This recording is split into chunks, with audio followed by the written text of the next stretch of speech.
righty, folks. It being 6 o'clock on Thursday, November 9th, I'd like to bring this hearing to order. This is a Select Board and School Committee public hearing, again on November 9th on 2023.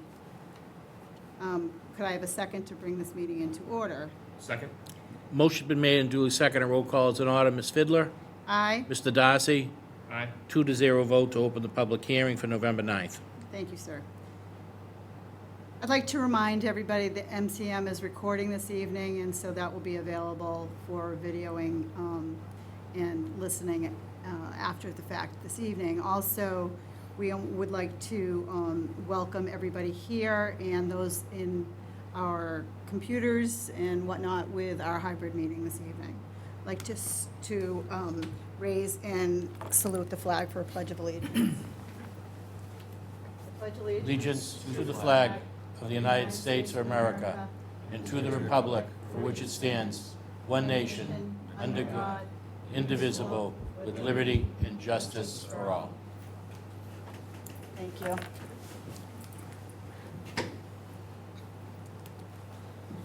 So I'd like to let everybody know that our chair, Jim Kilcoyne, is unavailable this evening, so you have myself truly and Steve Darcy will be working with us this evening as well. So I'd like to start off by introducing Tom Hickey and our Assistant Superintendent that's here as well this evening, Tom Miller. So I'd like to give the floor to you and have you begin your presentation, and we'll see where that leads. Thank you, Madam Chair. I appreciate Sure. the time, appreciate the opening up for us to come back and begin what I hope is the first of several updates and conversations about South Shore Tech getting to know us as a new member community, but also, of course, about this building project that we're working on.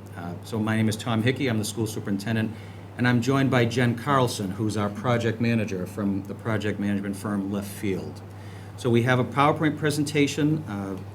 Certainly we'll move through it at a decent pace, and would be happy to stop and entertain questions at any point if you find it timely. It'll address some of the design and enrollment topics that come with the new project, but we also want to spend a little time reminding folks about our school and our relationship with our new member town, Marshfield. So the opening slide is a bird's eye view of our current school. The ball field that you see in the background, we'll reference this later in the presentation. If we were to build a new school, that's the likely location, running from baseball field to track area in the back. So you'll see some drawings later, but that's the actual aerial picture. So we'll run through a quick agenda here. A little bit about us. Jen will go through the Left Field family tree. There's a slide in there with all the other people that aren't here tonight from Left Field. Jen will talk about where we are in the MSBA process, timelines, and we'll get into design. So first off, our school, Route 123 in Hanover. Thrilled to have Marshfield as a 9th member community, officially effective on July 1st of next year. Our school offers 12 vocational majors. And in this new school design that we're talking about, it is our intention to add 2 additional programs that we feel have a strong labor market demand and will also address opportunities for male and female students, a plumbing program and a veterinary science program. The data for plumbing is overwhelmingly a skilled trade that no one can find a plumber. We take that message and say it's time for us to add one, given the opportunity with a larger school footprint. And veterinary science is a field that is in increasing demand, and it's also a program that for kids in Plymouth County with no county agricultural school, we think that if there's an opportunity for us to offer a program that is historically offered at county ags, which the closest to us here would be Norfolk, perhaps in Walpole, that another opportunity for kids more local would be beneficial in the long run. So you'll hear a little bit more about that, or you might see that referenced in some of the designs. The admissions process. So now as a member community, we're gearing up to communicate with Marshfield and prospective students. We had a group of English learner students, 8th graders who visited this week, as a matter of fact. Wonderful to have them, and had a robust turnout at our open house. But the way our admissions process works is it's real heavy in the fall. So prospective students who want to be rising ninth graders will apply typically in the fall, and we'll start an admissions process after the first marking period. Given a little time, that could be December. The admissions process is spelled out very clearly. We look at grades, we look at attendance, we look at discipline record, we look at, and we have an interview with the prospective student. And that is done, and the students from this community will enroll initially based on a number of seats that'll get apportioned. The way that we do that is, it's not official yet with DESE, but there's an October 1 enrollment report. You hear that every year for budgetary purposes. So we look at the 8th grade enrollments of all of our member communities, and we create a percentage. And so if I used the 2022 numbers, Marshfield's share would be around 30 seats. Now, they may not all be filled. We have some communities who don't fill them. And then we have some who have excess demand. And so our admissions process is pretty straightforward. Each town has apportioned some seats. We rank order the applications by those towns. We accept the kids in round 1. We call a timeout. We make sure that no one has a second thoughts. We'll fill from that community again. And then in the 3rd round, we'll merge the remaining children on a unified waiting list and begin to accept them as space opens up. But this is a process that we typically button up in the springtime, and so we're able to start to orient kids and families. But anyway, that is our admissions process. It is not exclusive to rising ninth graders. It is possible for someone to apply to come in the upper grades. The only catch is there'd have to be space in a program the child's interested in. But we certainly have done that, and we will see new 10th grade students quite often each year. So that's a little bit about admissions, not a bit off topic, but still, just because we haven't had many opportunities to do a deeper dive together, worthy of just a couple minutes. Another question regarding this project. So yeah, I remember Marshfield. We voted to join. We're in the district now. How does that overlap with this project you're here to talk about? So this slide spells out essentially the sliding scale approach. And what we're going to do is we're going to look at Marshfield's enrollment in fiscal 26 through 29, and then after going into fiscal 30, we'll look at Marshfield's enrollment, and whatever that enrollment share is, that will be the fixed share for the debt project. So I think it's a very straightforward approach to say, you don't know, we don't know, let's see where it goes, and we'll do the math each year from adjustable to fixed. That's the process of debt share in a nutshell. But we've got to get there, and the way that we get there is by starting a design process. At the top of this slide, you'll notice it says, if a project is approved by voters in early 2025. This assumes a few things. It assumes that we will meet all of the MSBA timelines, and that's Jen's job, is to keep us on track to make sure we do. So hopefully we will have a preferred design and a preferred enrollment by January of 2024. Fast forward to the summer of 24, we'll be in front of the MSBA board, where they will hopefully say, go for it. And from August of 24 until January of 25, we will now be in the phase of getting ready to explain the project to the voters. And the way in which we will ask the voters for their feedback is through a district-wide election, where there'll be an election held on the same day in all 9 communities, asking for voter input, yay or nay. I'm already starting early conversations with our 9 town clerks to set up a meeting in December to begin to bring them in, to orient them. We'll bring in our bond counsel to talk about the process. Several other vocational schools, very recently Tri-County Regional in the Franklin area, just 2 weeks ago, went through the exact same process. And so my goal is to lean on our town clerks who know everything there is to know about running a local election. And given that we have a general election and primaries and 2024 is a bit busy, we're going to talk about it before New Year's, and then we're going to be quiet for a while. And then we'll revisit it as we get a little deeper into 24. But steer clear of the headaches that come with all of the election obligations in an even-numbered year. So that's the plan. If we get to that point, there'll be more to be said on that process, but worthy of mention. So this slide is a list of the folks on our building committee, our school committee. We have one appointed member for each town. and our administrative staff. I'm joined by our school principal, Sandy Baldner, here tonight as well. Thanks for coming, Sandy. And here's Jen's family tree for left field. A left field family tree. See where she fits in. As you can see, I am there in the middle. Jen Carlson, I am the project director for left field. We are the owner's project manager. And as Tom mentioned, I will be keeping all our ducks in a row for the whole project. So other folks that are involved in our project, Jim Rogers, he's the principal of left field. Linda Laporto, she's our senior project manager. And then that bottom line of folks there, that is we have what some call a deep bench of folks that we can pull in kind of throughout the project. So we have Adele Sands, who's our educational liaison. Bernie Malone, he will be the on-site project representative once we get to construction. Carlos Montanez is our mechanical, electrical, plumbing specialist and is involved from now through punch list for the building, so the very end, to make sure systems are what they're supposed to be and working how they're supposed to be, and that folks at the end of the project know how to use the systems. Lynn Stapleton, project advisor, she is kind of always working in the background, has a depth of knowledge with the MSBA, which I will get into what the MSBA is in a minute, and then Sally Rogers, who helps us with finance behind the scenes. Next slide, please. Sure thing, Jen. And DRA architects are the architects for the project. They are unable to be here this evening because they are celebrating 100 years as a firm. So there's really no getting around that one. We're very excited for them. 100 years as a firm. They have a ton of decades of experience in the voc tech world. These aren't the founding members. No, they're not. No. Okay. Carl Franceschi is the principal in charge.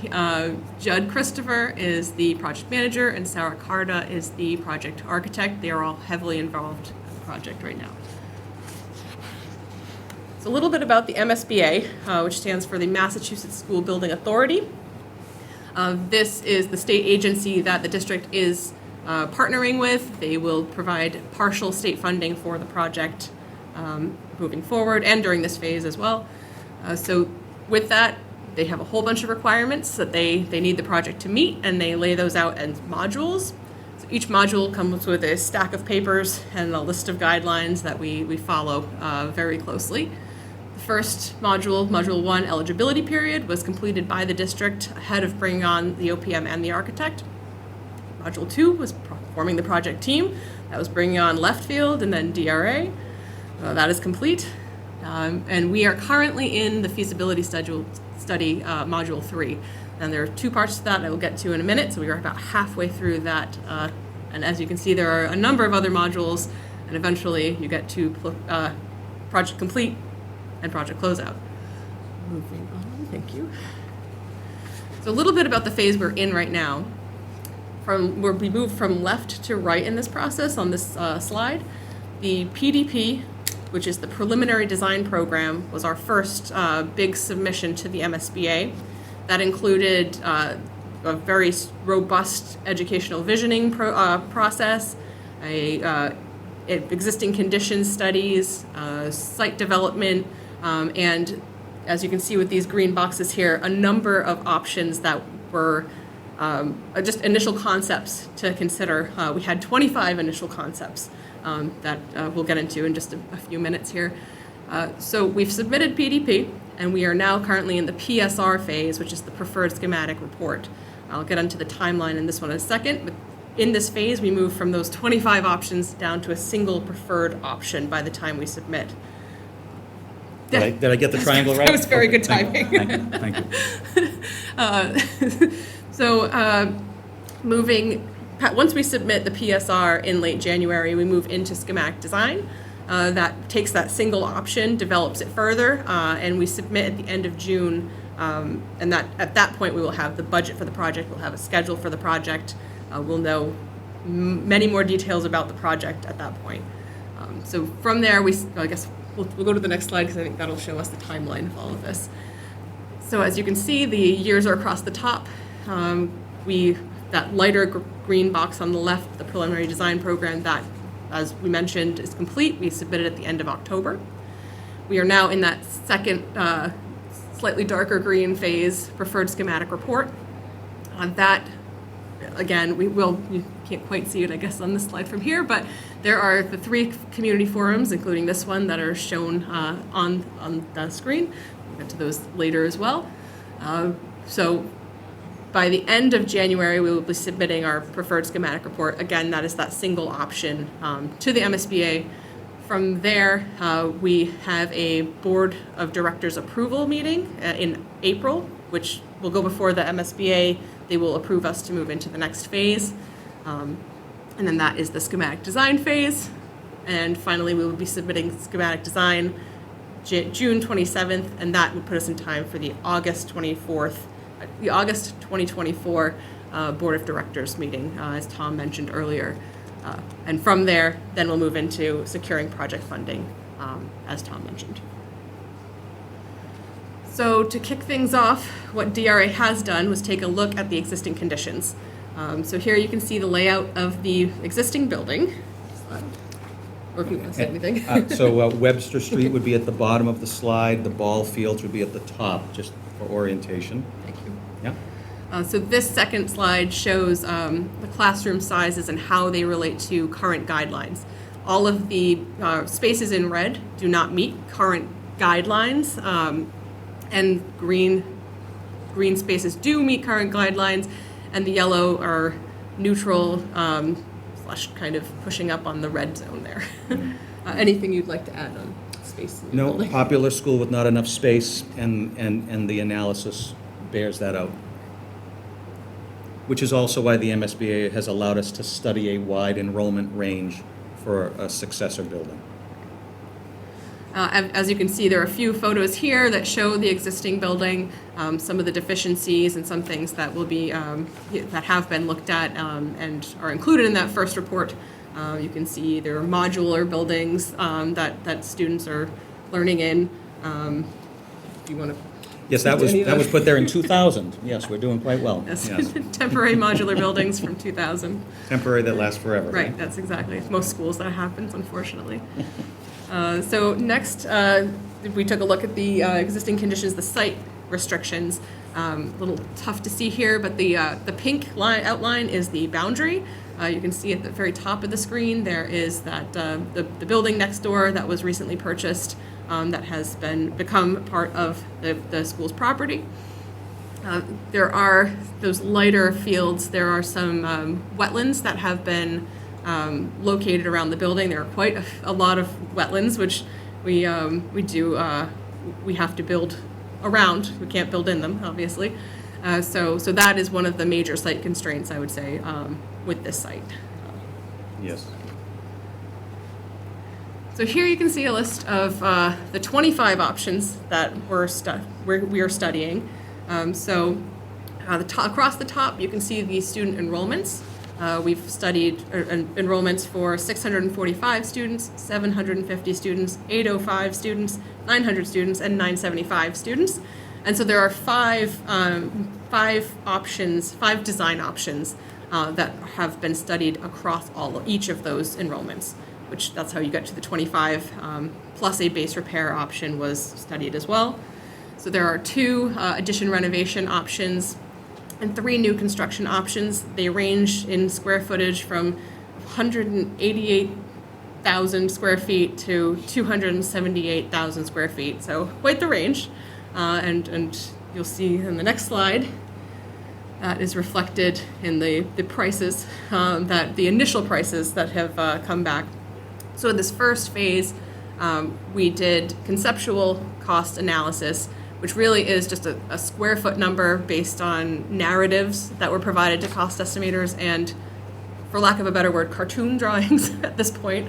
They're not fully fleshed out building spaces. We don't know exactly where walls are going. We don't really know much about where the foundations need to be. So really this is just a conceptual cost. We made the same assumptions across all options.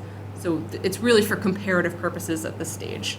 I have a difficult time with that phrase for comparative purposes at this stage, because how do you not see a number that ends with a lowercase m? So you have to look at it, but I am starting to learn that, yes, these numbers are in the stratosphere, it's a wide margin of error, we're gonna know a lot more in the before we make a decision in January. Yes. Okay, that I have to keep, it's just like an affirmation to myself, that if I do the math and I come up with $1,400 a square foot, that's just, but I get it. I understand that this is where we are, we're reporting our truth to you right now, but we would expect that these options, these enrollments, and these numbers, with better drawings, Right. and when we give them to cost estimators, it will come more in line, it will align more with what we're seeing in other construction projects that have gone to market within the last year. But this allows us to say things like, an ad reno is likely going to cost very close to something that's new, because of, and you probably know the same drill, modular units are not reimbursable. If you do an ad reno, if it's extended project, there's no value for a lot of those costs. It's a lot of temporary measures. So there's more to be said on that, but this allows for that comparison, to say, oh, okay, new ad reno, and then, of course, looking at the enrollments. A couple of numbers that aren't on this slide for perspective.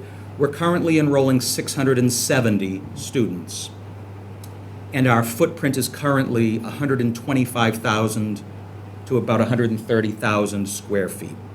So whatever we end up with is not going to be a sprawling ranch anymore. It will be multiple levels, smaller footprint.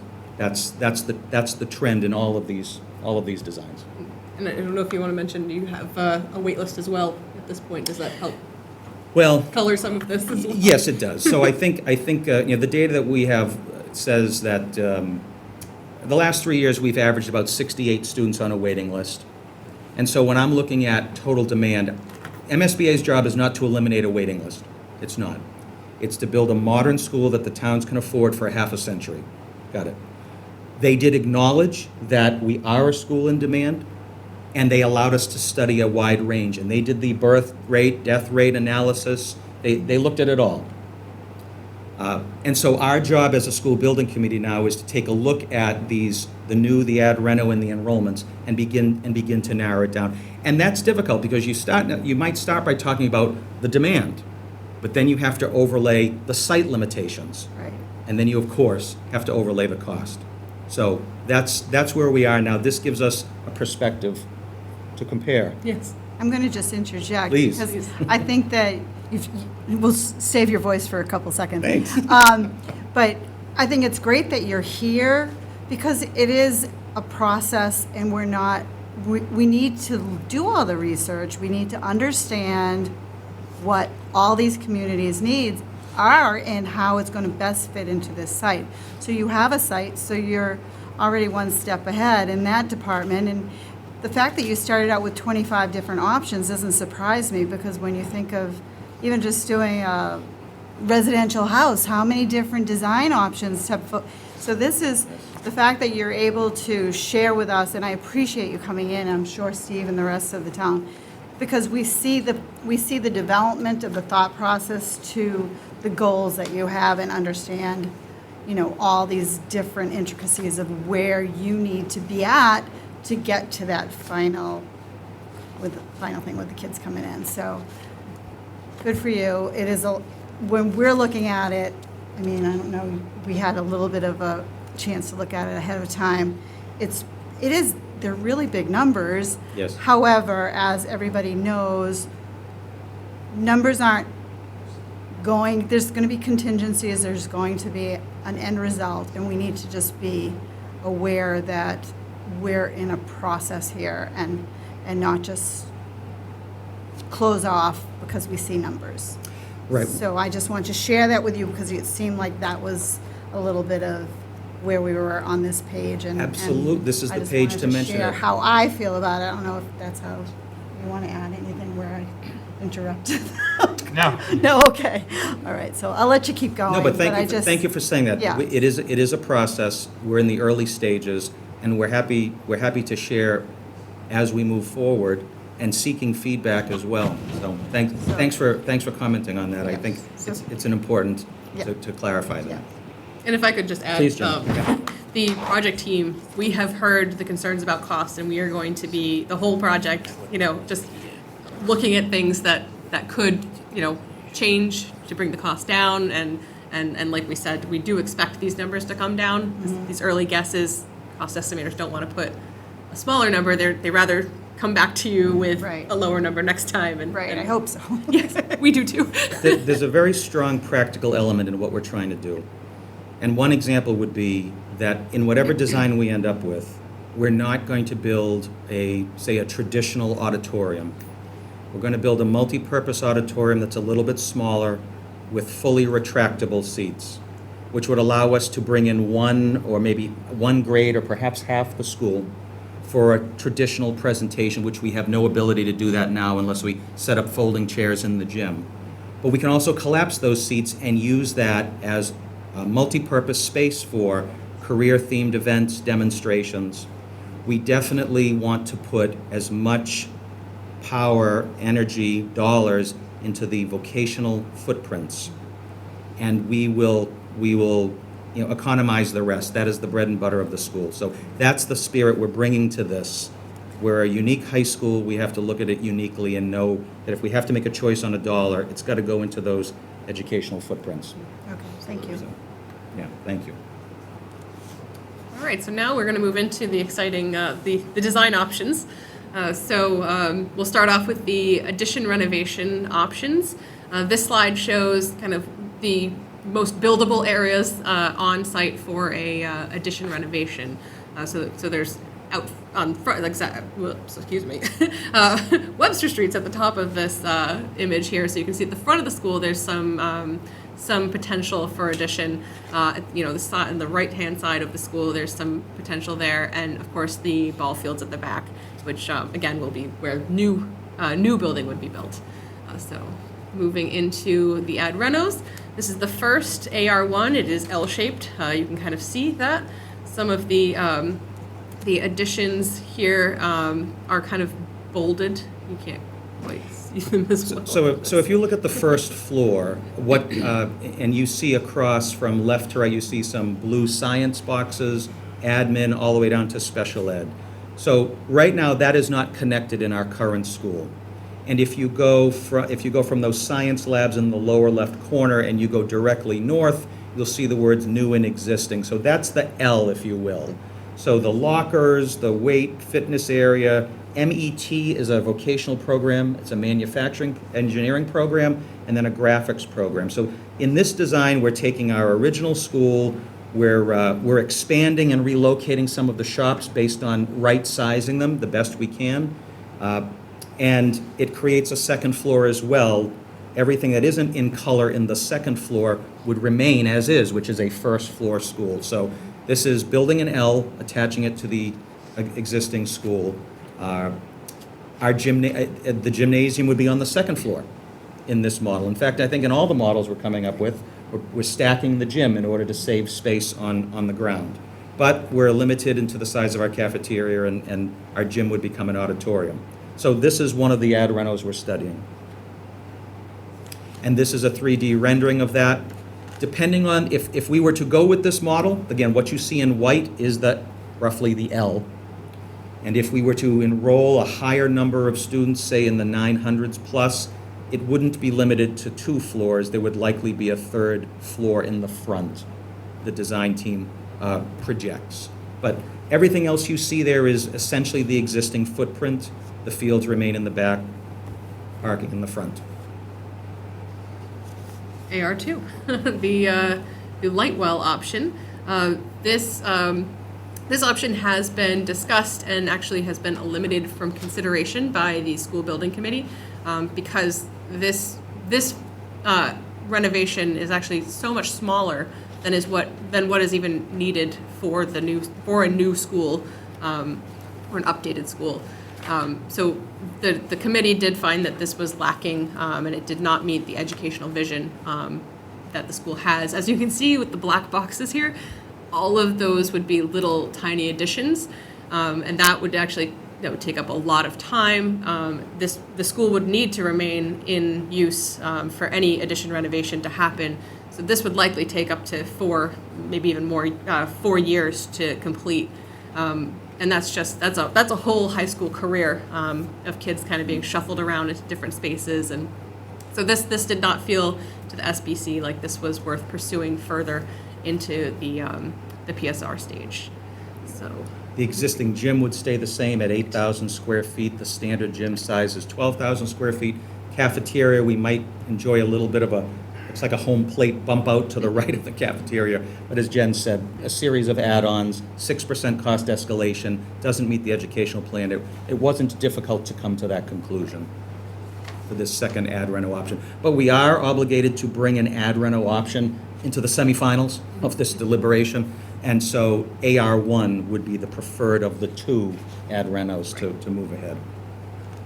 This is a rendering of that ad reno 2 that Jen just described. you can keep going. Yep, and so now these are our three new designs. They are all, at this moment, the same square footage. DRA has labeled them based on kind of a unique feature. So the first one we'll show you will have a courtyard in the middle. And the second one will have a center, like a main street, just a center hallway, if you will. And then the third one looks somewhat like what we have now with a series of vocational wings. Looks like a M or a W, depending on how you turn the page. So here's the courtyard model here.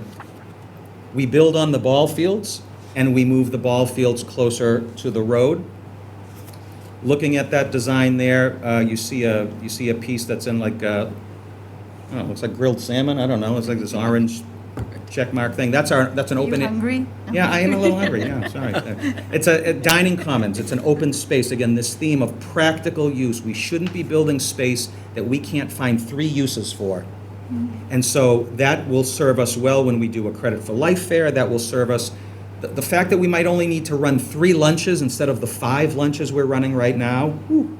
But it is adjacent. It is adjacent to, here's a little more detailed drawing. That dining commons there you can see is adjacent to our gym area, the multi-purpose auditorium, adjacent to student services, bringing the kids, put our guidance counselors and our student services personnel close to where all the kids are going to be every day. You can see the courtyard set up. We're debating about the value of a courtyard. Is it waste of space? Is it good for light? Is it going to distract kids? We're talking through that. But for right now, it offers some interesting promise. We know that we have a culinary arts and Cosmo program that are open to the public. We have an auto shop where that is open to the public. So our first floor has high bay shops. That's a common theme. No auto shop on the second floor. I guarantee you that. But otherwise, there's a lot of logic as to how this is laid out. And as we get to the second floor, there are some vocational programs we could put on a second floor. Electrical program does not have a lot of heavy equipment, needs a high bay, but doesn't necessarily need heavy equipment. Anything you see in pink is a vocational program: computer, infotech, graphics, and allied health. The second model we have is linear. Again, you'll notice there's not a courtyard. It's roughly the same setup with the public, if you will, the gym, the auditorium, and the dining commons still on the right. But now we have a more condensed flow. The first floor is entirely vocational programs. We have a main entrance over by the dining commons. We have an entrance also by culinary and cosmetology. This expands to a second and a potential third floor, but the theme is the same. You'll see the gymnasium is stacked on the second floor. You've got a mix of some low bay shops and blue shaded classrooms. Slightly darker blue is science labs, and then a third floor that's mostly academic classrooms. If I could add, actually, sorry, before we... I get to use the back button. I can Hey, do that. let's see how you go. There we go. Hey, nice. So something else that we are, in this PSR, the Preferred Schematic Report phase, we are looking at how these options can kind of shift and things can move around a little bit. So we are considering moving, thank you, Yep, sure. moving some of those public spaces that are on the right into the middle of this one and calling it NC 2.1. So that's another option that will be coming to the school building committee for consideration. We took some of the ad renos off, so this allows a little more a study of these options. Yeah, it's a great conversation because we want there to be a focal point for the school. If we put the dining commons in the middle, it's a shorter commute for kids, for lunches. But we're also a school that doesn't go quiet at the end of the day. Robust night school programs, other outreach. So it'll be a good conversation. But fundamentally, the difference will be where do you put your auditorium, gym area, and commons? And so we'll hear more about that from the project team. And then the third new design model here is what is being labeled as wings. You can see that just from this bird's eye view here. Again, the right side is approximately the same. And now we lay out the vocational majors slightly differently. The benefit to this model that we'll be talking about is that there's open space, if you will, service area space. We have a lot of shops that they've got their own 14-person vans. They've got trailers. They sometimes want to do mock work outside. So if we can address safety and security issues, this could be a viable option as well. So each of these new designs, there are some commonalities in terms of certain things needing to be on the first floor, but in involving our school community, we want to hear about. We had an advisory meeting last night where we have industry, student, and parent representatives that meet with our vocational teachers twice a year. And my message to them last night is, we want to hear from you. You don't need to be an educator to offer an opinion on what a good design looks like or what a particular shop should look like. I had somebody say, could you put HVAC on the corner? Because in an HVAC shop, you've got to have a lot of perforations for kids to be working on boilers and burners. And so the architects could take that feedback and say, yeah, maybe we shouldn't have HVAC in the corner there. We should move it to where they have more outside wall space. Those would be unique considerations that if we get it right, it'll be a good move. So more perspective, the better. This option also has a second and third floor. Again, very similar concept. As you go up, you'll see only a few shops that aren't high bay shops, and more of your academic classrooms on the upper floors. The enrollment numbers will adjust the site. We have parking space targets, of course. We own our own buses. We store our own buses. We have some other considerations. And so site limitation, it's a reality. We're going to be looking at that as well. And if we conclude that the site just cannot sustain safely and reasonably, it'll be a factor in considering which enrollments we pursue deeper into the process. So with that, there are a couple of other upcoming community forums.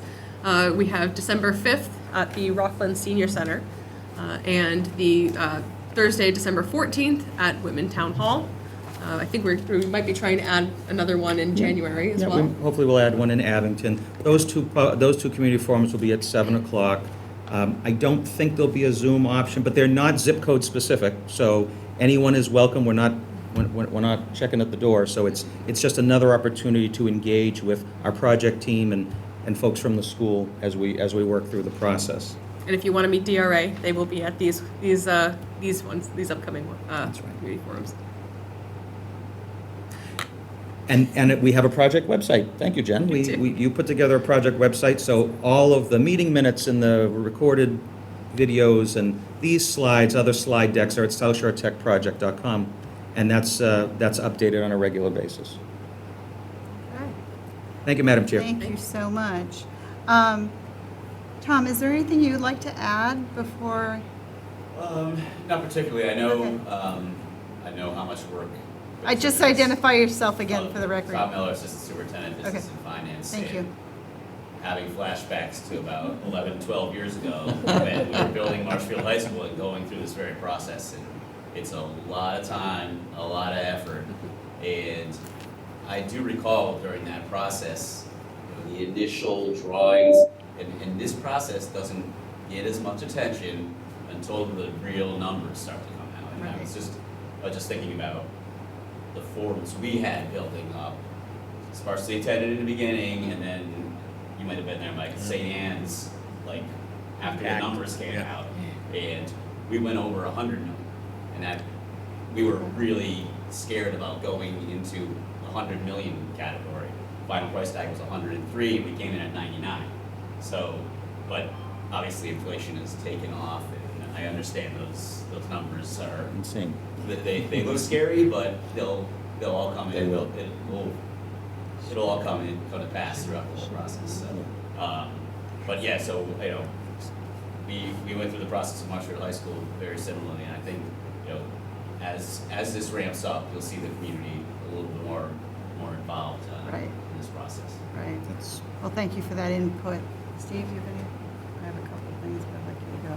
Sure. So for comparison purposes only, thank you. In caps. The disclaimer word. yes. Which design option do you think is the best fit for your students? Ooh. I personally think right now that if, with the ad renos being at least as much, if not slightly more, so I would say it's definitely one of the new designs. But I'm pressure testing I'm asking myself as an administrator, the second design, which is a single center hallway, I like its simplicity. I think about what the first floor of a new school would look like with every shop having its own built-in classroom and bathrooms, quiet, manageable for administrators, perhaps to have more student traffic on the second floor. I want to hear from more people what they think about having a courtyard. Is that since the pandemic, having kids go outside during the lunch window, I think is a great opportunity. We're able to afford that to our students right now. Would a center courtyard, which is safe, allow for that? Would it be distracting? Are there some design tricks to minimize that distraction? So if I could answer the courtyard question, that might influence me. I also am looking at the space around the buildings. Like I said about we have a lot of district vehicles, more shop specific. We need to make sure these shops have adequate storage. Sandy went and visited Minuteman Regional in Lexington. We sent a team down to Cape Tech and Harwich. We want to hear from vocational educators. We want to hear from administrators who are in a 3, 4, 5-year-old vocational school. And of course, what one day someone will ask us is, if you could do it over, what would you do over? And we'd like to get as many of those anecdotes so we're a little wiser. We might not get it all right, but we hope to get a lot of it right. But I know from 30 years at the school myself, storage is not something the MSBA places in high value. It's something that's essential, so that a year later we're not having mobile mini containers dotting the landscape of the brand new school. So I want to know from our design team in the next 4 to 8 weeks, where does that fit in? So the wings model, also I want to hear more from vocational educators about the use of the service areas. We've had to use the service areas due to lack of space, so I want to really understand if we're able to build a bigger school, and in some cases double the size of our shops, will we be able to do more of that work indoors anyway? So if we can get some answers to that in the next few weeks. Yeah, So totally. thanks for asking, but I guess it's, I can see some elements of, but I'm drawn to number 2, don't hold me to it, but that's Yeah. I'm focused on simplicity for some reason, a center hallway. I also want to figure out the safest way to have culinary cosmetology, public access. And that's another factor I want to talk to the design team about too. Of course. Yeah. And do you guys have an anticipation for what you might get for matching funds from the state? Yeah, so we are thrilled that the MSBA voted at its late October meeting to bump up the reimbursement rates. So if for comparison purposes only, if those numbers weren't, and you asked me that question, I would tell you it would be about 30%. So what I'm hoping we'll be able to do, not holding you to this, Jen, Try my hardest. but as Tom said, these numbers are going to come down. Yeah. So we hopefully are going to report that there'll be a reimbursement rate that's north of 30% as a result. But these reimbursement rates were not designed for vocational schools. It's something that our administrator organization has been patiently, quietly saying. So they didn't do this for us, they did this for everybody, but we'll take it. Yeah. Thank you for adding more per square foot for site. Thank you for adding more of it for building. But the same caps, I believe, exist for furnitures, fixture, and equipment. And so vocational reimbursement rates are a little bit lower because the practical but ineligible costs are up there, because it's not all devices, desks, and rows. Maybe I'm oversimplifying it, but you know, $100,000, you know, we need a few lathes in here, or things like that have to be taken into account. But, so yeah, if it ended today, I'd say 30%, stay tuned, we'll, you know, when the numbers come down, the percent will go up. Yeah. So, And the MSBA, we do know the MSBA is considering doing something higher, helping VOTEC schools a little more. It's just a matter of when that happens. So Yes. it's the timing and if our project benefits or not. They've heard the message, it would be They nice have. if they could Yes. put it on the agenda. Yes, it would be very nice. Yeah. Are you all Yeah, set? thank you.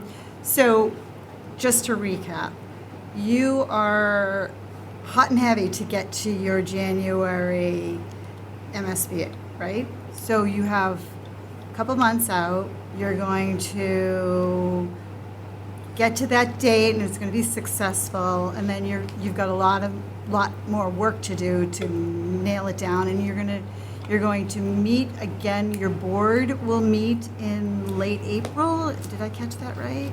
So that's the MSBA board that will review our PSR report. So Okay. we as a school building committee will probably be meeting every 2 weeks That's what I for was the trying to next nail 6 down. weeks or so. Okay. We're going to meet on the 15th of November, we're going to meet on the 29th of November, and we're going to meet, I don't know if it's not the same night as the Whitman, it's the second week of December, you have to check me on that. It might be, Pick the date on it might be we haven't picked the date, we have that forum in Whitman on the 14th. But through those 3 meetings, going back to Jen's swooping triangle slide of all the options and going Yeah, down, yeah. that's what we're doing. Okay. That's what we're doing, so by that December meeting, 3 school building committee meetings from now, we will say to DRA, we've taken this from 25 down as far as we think we should go. Now the homework is yours. Do some better designs, take a few weeks, bring it to your cost estimators. Okay. It comes back to us in mid-January, so by the middle of January, we have picked, we want design number X for enrollment Y, and Jen, Left Field, and DRA will prepare what's necessary for that January 31st PSR submission, Okay. which then the MSBA will take up in April of '24. In April, that was the connection. Yeah, okay. that's the connection there. And then in August, there was another deadline that you mentioned, and that was, you can. August should be done and dusted with what we're looking for. That's. And oh, no. MSBA says, go ask your voters what they think after Okay. August of '24. At that point, we will know how much the MSBA is willing to participate.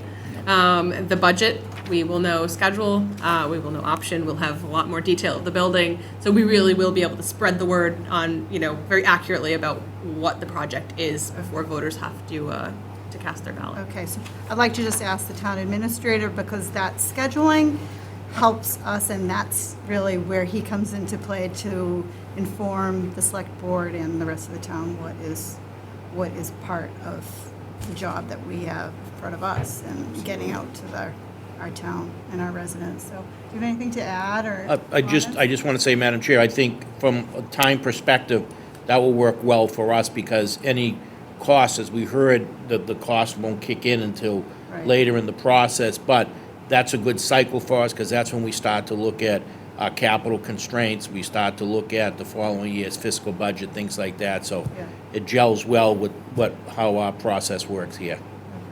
And if I may, just to add on to Mike's comment, for borrowing purposes and where this fits in is that if we're successful in early '25 at the ballot, then we go into a year of design and 2 years of construction. So we would probably do bond anticipation notes in '26, first round of actual bonding in fiscal '27, second round of bonding in fiscal '28.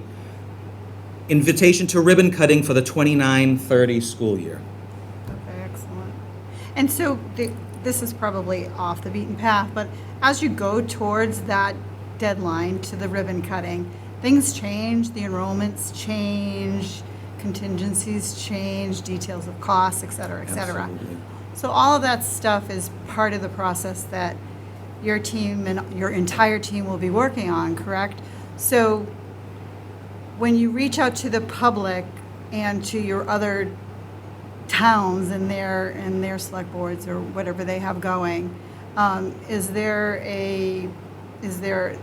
some sort of a scheduling concept that you see as part of that process? Because tonight is excellent, and I know that it's probably, we don't have a lot of people here, and as Tom mentioned, and Mike can probably attest, there's a lot more that goes into it as we get the numbers and the enrollments, but I'm just asking whether or not how that process goes. Certainly. If I could. Yeah, sure. So aside from continuing our monthly school building committee meetings, one, if you invited us and wanted an update at any point, absolutely, we could do that. And we could get into a more consistent update with you guys if that was what you wanted.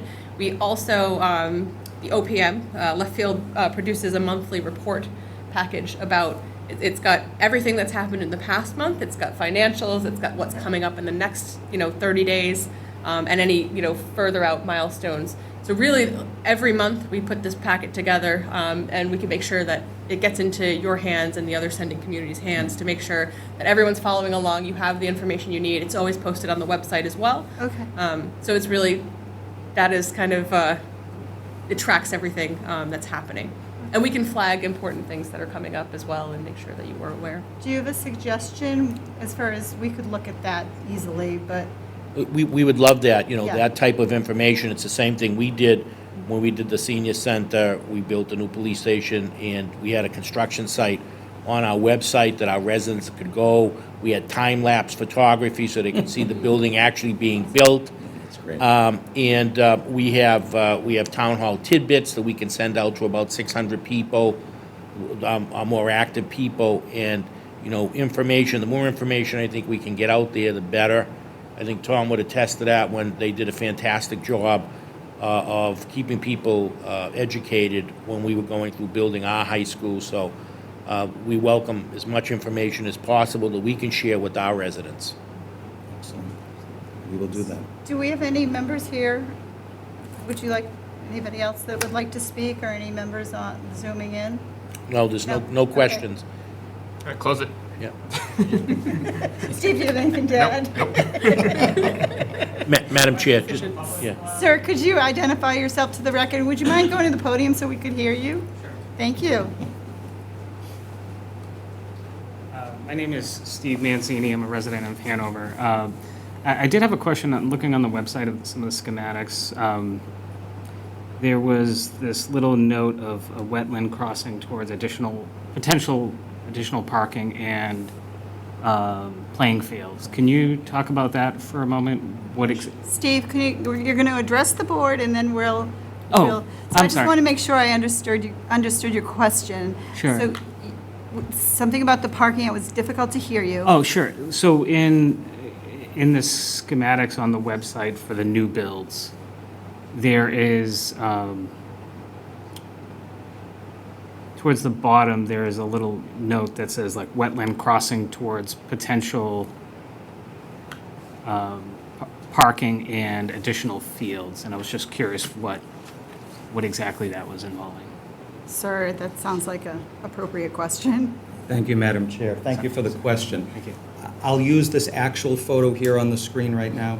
To orient you, initial assessments from the design team suggest that while we are surrounded by wetlands in the light green, there is a piece of land that we own, and I'll direct you to the lower left of the screen. It's rectangular in shape. That is what they're saying would likely be uplands. But the wetlands are so substantial, you're only allowed to move 5,000 square feet of wetlands, and then you have to replace it in Hanover. I think it's double. So the design team is saying you might be able to do something with that space, but you're probably going to need some footbridge or something to get over those wetlands. So what could that be used for? Have not studied it any further. But the second reference that the gentleman might be making is if you look at our football field, which is on the kind of the center of the screen, at the top of our football field, it also doubles as our softball field. And so where the softball infield is, if you go to the right, you will enter a wooded area which you will not see any light green wetlands. The pitch of that land goes up substantially. So the early suggestion, very early suggestion, is there might be an area up there that could be some sort of satellite use. But we are cautioned that the pitch is so high, it's probably ledge, It could end up being a very expensive add-on for very limited space. And what this drawing does not do justice to is that there's actually some additional wetlands up there. And with the offsets from the wetlands boundaries of 30 feet on either side, our architects with their consultants are almost ready to conclude that they can't say that that area is impractical. They just haven't done enough work on it yet. So to answer the gentleman's question, if there are any areas that are not already developed on this property, it would be that lower left corner, which I think has very limited use in between two areas of residence, and this area to the right of the softball field, which, again, it may come back as a non-starter for other reasons. Otherwise, what you see open and developed is that's the canvas on which you've got to work. And if I could add, Jen. We've been very clear, I think, the SBC and the team, that when we're making this decision, because those are unknowns to us right now, and unknowns are generally expensive, we should not be relying on either of those spaces for any actual needed program for the school. All right, thank you. Thank you, Ted. All right, anything? Yes? Just, Madam Chair, just a couple of comments. Going through building some of our projects here, the one thing I tell you touched upon, Mr. Superintendent, was storage. Storage is so important. We learned that very early on, and we adjusted. We did a change order to make sure that there was additional storage for tables and everything in the senior center, to a lesser degree in the police station, because they had big garage areas that we could store stuff. And then in DPW, big storage we made use of in the mechanical areas and stuff like that. And the final thing that we learned from, and my facility director hit home with this, and that is to try to keep some of the control mechanisms, the light switches and stuff, basic. We did in the high school. Our facilities director also works on the school side and on the general government side. And in the school side at that time was all these high-tech switches that every time you replace them, they're a few $100s. And, when we did our construction, we tried to keep the sort of the basic management systems. Yes, you want to be able to manage everything, but something like the light switches and stuff like that, you want to stay to the basics. Madam How Chair, about that if for a the little town advice? administrator has any high-tech switches that he needs downgraded, I know people. And those kids in our red electrical T-shirts will be out anytime. Excellent. Thank you. Well, we have Which, some- in all we have some seriousness, plumbing. No, I'm kidding. we do a lot of municipal work Yeah. at no cost, and that is part of what we want to get our kids out of the school to do that. So Okay. we'll talk more about that as time goes on. All right, so we'll just finish up here, and I appreciate the fact that you came here and spent this evening. We had an hour to chat about all of this, and I'm sure there'll be lots of hours going down the road towards the future, but thank you for coming to Marshfield, and we look forward to hearing what you have to say in the next visit. I'll leave it up to Michael, and unless Steve thinks we need to set an actual date or, no. So we'll just let things kind of roll right now. You have a lot of work ahead of you, and we'll keep tabs on where you are and the process. And of course, if anything comes up, please reach out to us. Absolutely. So thank you so much. Thank you And both. enjoy the night and Happy Veterans Day. Thanksgiving. Yes, okay. Thanksgiving. Thank you so much. Great. I'd like to make a motion to close. Second?